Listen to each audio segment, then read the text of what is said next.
Devotees who detect the hidden God in the human incarnation are really blessed, because they are going to be infinitely benefited when they serve the Lord in human form in His divine mission. But they should not aspire for any fruit in return for their service. If they aspire for the fruit, it will be given to them by God in this world itself, based on the quality and quantity of their service. In that case, God has no further obligation to intervene in the cycle of deeds of the devotees. Even though God will grant worldly rewards to the devotees who aspire for them, it is unnecessary to aspire for those worldly rewards. Any fruit received in this world is not eternal. Moreover, there is an alternative way of achieving your desired fruits in this world through self-effort. Also, when you ask God for the fruit of your service, it is accounted for and paid to you according to the standards and the extent of your service. But if you do not aspire for the fruit, God will use His grace to save you in the upper world.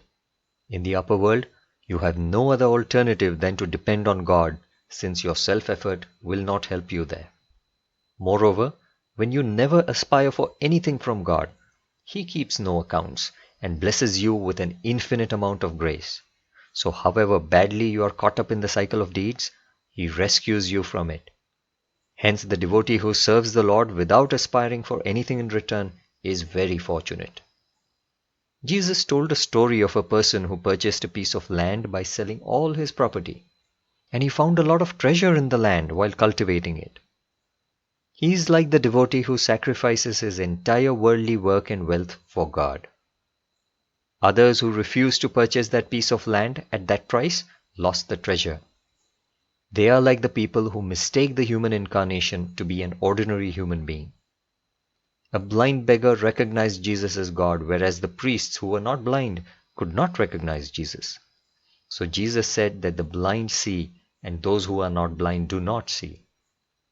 Jesus compared the fortunate devotees who recognized Him to the seeds thrown in a field containing fertile soil. Such seeds, which are like the devotees, are covered by soil, which is like God, and they are protected. The seeds which fall outside the field are eaten away by the crows. This means that the people who did not recognize the Lord and went away are punished by the messengers from hell. You may say that you are serving the Lord in human form without the aspiration for any fruit in return. You have reached this state after hearing the story of Hanuman, who served the Lord without aspiring for any fruit in return. Due to his selfless service, Hanuman was made God.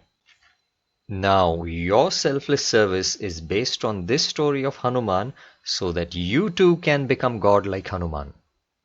Have you only learned selfless service from Hanuman, or have you learned more about the infinite fruit of that selfless service? If you analyze your subconscious, you will know the truth. Your subconscious stores many secrets which are not known even to you. But upon deep analysis, you can find those hidden secrets. In a nutshell, the main point is whether you have simply copy-pasted the idea of selfless service to the Lord from the story of Hanuman into your subconscious, or whether you have copy-pasted the whole story, especially including the fruit of that service, into your subconscious. If the case is the former, your service will yield the fruit. If it is the latter, the fruit is lost.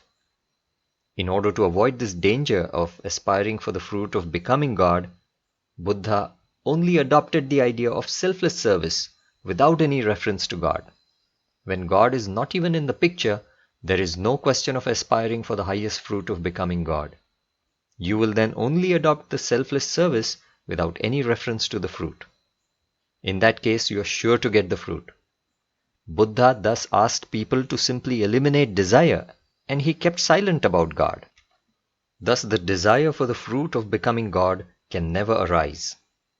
Without understanding this great aim of Buddha, people have misunderstood him to be an atheist. The irony is that he is one of the incarnations of God Narayana. If he were an atheist, he would be denying himself. Buddhists have taken his silence on the subject of God as an indication of the absence of God. His silence actually indicates that God is unimaginable, which is the absolute truth of the absolute God. Even Shankara said that God could be explained only through silence. People accuse Shankara too of being an atheist in disguise, Prachanna Bauddha.